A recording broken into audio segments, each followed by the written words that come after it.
selamat petang, salam sejahtera. Terima kasih kerana menonton channel Nazlin Unity. Sebelum kita teruskan isu pada malam ini, jangan lupa tinggalkan komen anda, tekan butang subscribe untuk mendapatkan isu-isu terkini daripada channel ini dan membantu mengembangkan channel ini. Baiklah, malam ini kita nak berbincang, kita nak ulas tentang apa yang terjadi dengan Ketua Menteri Sabah.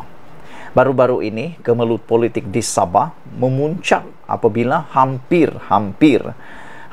saja pengerusi GRS merangkap Ketua Menteri Sabah, iaitu Haji Jinor tumbang dan tewas kepada gerakan politik daripada Bung Mukhtar bersama dengan warisan, iaitu Safi Abdal. Namun demikian, apa yang berlaku di luar jangkaan kita, akhirnya Haji Jinor mampu mengekalkan kerusi sebagai Ketua Menteri Sabah. Namun demikian, timbul satu polemik baru yang amat mengejutkan kita. Tapi kejutan ini sebenarnya kejutan yang baik. Saya sangat suka kalau ini benar-benar berlaku untuk Ketua Menteri Sabah. Saudara-saudara, Dun Sabah digesa bincang gelaran premier ganti Ketua Menteri. Gelaran premier ini sudah pun diamalkan ataupun sudah pun diguna pakai oleh sebuah negeri daripada Borneo, yaitu jiran Sabah sendiri, yaitu Sarawak. Namun demikian, Sarawak sudah mula gunakan premier, tapi Sabah kekal masih menggunakan gelaran Ketua Menteri.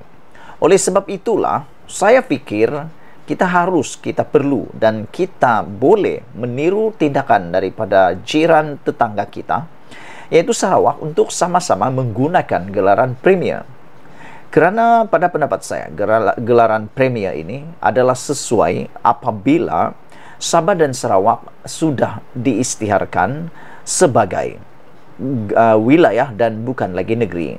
Apabila kita menjadi wilayah, maka oleh sebab itulah kita boleh menggunakan gelaran premier untuk menaik taraf kedudukan kita sebagai wilayah dan bukan lagi negeri. Persatuan Kebajikan dan Pendidikan Kadazan Dusun Murut Sabah, PKDIN, mencadangkan agar kerajaan negeri mengikut langkah Sarawak menggunakan gelaran premier bagi jawatan Ketua Menteri Sabah. Sehubungan itu, Presidennya, New Mon Tibin, menyarankan supaya kerajaan Sabah membawa perkara itu ke persidangan Dewan Undangan Negeri Dun Sabah pada Mac ini untuk dibincang serta diteliti. Katanya, PKDIN berpendapat gelaran jawatan Ketua Menteri sebaiknya sama, iaitu premier bagi Sabah dan Sarawak, selaras kedudukan kedua-dua negeri itu yang setara. Penyelarasan gelaran jawatan Ketua Menteri itu juga wajar kerana mengikut perjanjian asal pembentukan Malaysia 1963, MA 63. Wilayah Sabah, Sarawak dan Malaya adalah setara. Katanya menerusi kenyataan di Kota Kinabalu hari ini. Newmon berkata Melaka dan Pulau Pinang yang termasuk dalam wilayah Malaya menerusi MA 63 pada masa ini menggunakan gelaran Ketua Menteri. Pada 15 Februari lepas, Dun Sarawak meluluskan rang undang-undang Perlembagaan Negeri Sarawak pindaan tahun 2022 untuk menukar gelaran jawatan Ketua Menteri kepada premier dengan majoriti lebih 2/3 ahli Dewan menyokong. Saudara-saudara sekalian, oleh sebab itulah saya sangat setuju dan saya juga sangat suka sekiranya apa yang kita harapkan, yaitu gelaran Ketua Menteri sama-sama setaraf dengan negeri Sarawak diubah. Sebenarnya apabila kita gunakan gelaran premier, ada kebaikannya. Kerana premier juga membawa satu maksud yang amat sinonim dengan ketua sebuah wilayah. Kalau Sarawak dapat buat, kenapa pula kita tidak, kan? Dan saya hairanlah kalau ada adun yang tidak setuju. Sedangkan Sarawak sudah dapat 2/3 mengundi usul tersebut. Saudara-saudara sekalian, dan kita juga tahu bahawa Anwar Ibrahim sekarang ini sedang memulakan satu langkah untuk menjenamakan semula ataupun mengikut atau memperkukuh MA 63.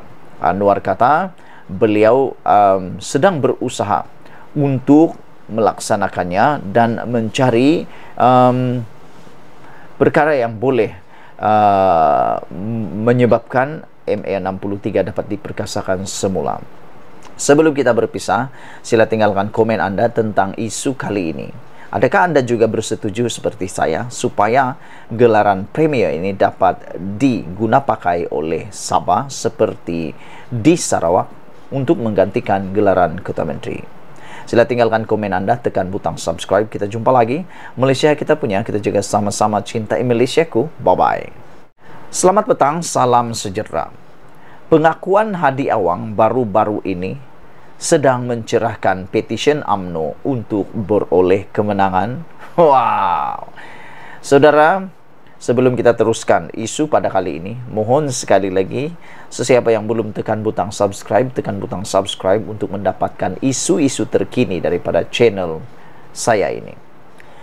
Saudara-saudara sekalian, daripada sudut yang lain, fatwa politik Presiden PAS, yaitu Hadi Awang, bahawa memberi wang kepada pengundi ketika kempen pilihan raya adalah sedekah dan bukan rasuah, dengan jelas merupakan suatu pengakuan amalan itu memang dilakukan parti tersebut. Berikutan ia pula dikeluarkan susulan tindakan UMNO Terengganu memfailkan petisyen terhadap keputusan PRU 15 lalu bagi kerusi Parlimen Marang, Kemaman dan Kuala Terengganu. Ia juga suatu pengesahan perbuatan memberi wang kepada pengundi memang berlaku sekurang-kurangnya di ketiga-tiga kawasan tersebut. Jadi, jika tidak, mengapa Hadi dengan selamba mengatakan memberi wang kepada pengundi adalah sedekah dan bukan rasuah? Tetapi tahukah Hadi bahawa perbuatan memberi wang ketika pilihan raya atau kempen pilihan raya adalah suatu perbuatan rasuah dan menyogok pengundi serta suatu kesalahan dalam undang-undang pilihan raya? Kalau mahu bersedekah, kenapa tidak melakukannya di luar waktu kempen? Sebelum ini, Pengerusi Perhubungan UMNO Terengganu Ahmad Said mengesahkan pihaknya telah memfailkan petisyen memohon mahkamah membatalkan keputusan PRU 15 lalu membabitkan kerusi Parlimen Marang, Kemaman dan Kuala Terengganu. Ahmad berkata, petisyen difailkan di Mahkamah Tinggi Kuala Terengganu pada 3 Januari itu dibuat kerana berlakunya pengagihan wang secara berleluasa di ketiga-tiga kawasan itu. Dakwanya lagi, pengagihan wang sebenarnya turut berlaku di 8 kawasan parlimen di Terengganu. Namun disebabkan kesukaran mendapatkan saksi, hanya 3 petisyen dapat difailkan buat masa ini.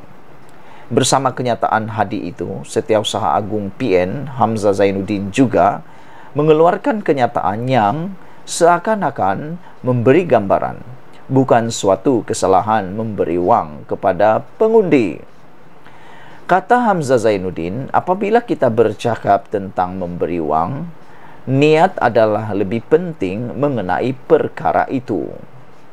Saya fikir kita perlu berhati-hati berkenan niat, mengapa wang diberikan dan juga orang yang memintanya, katanya lagi. Makna kata petisyen UMNO Terengganu itu sudah ada merit untuk mendapat kemenangan di mahkamah nanti. Mungkin kena kerja lebih sikit.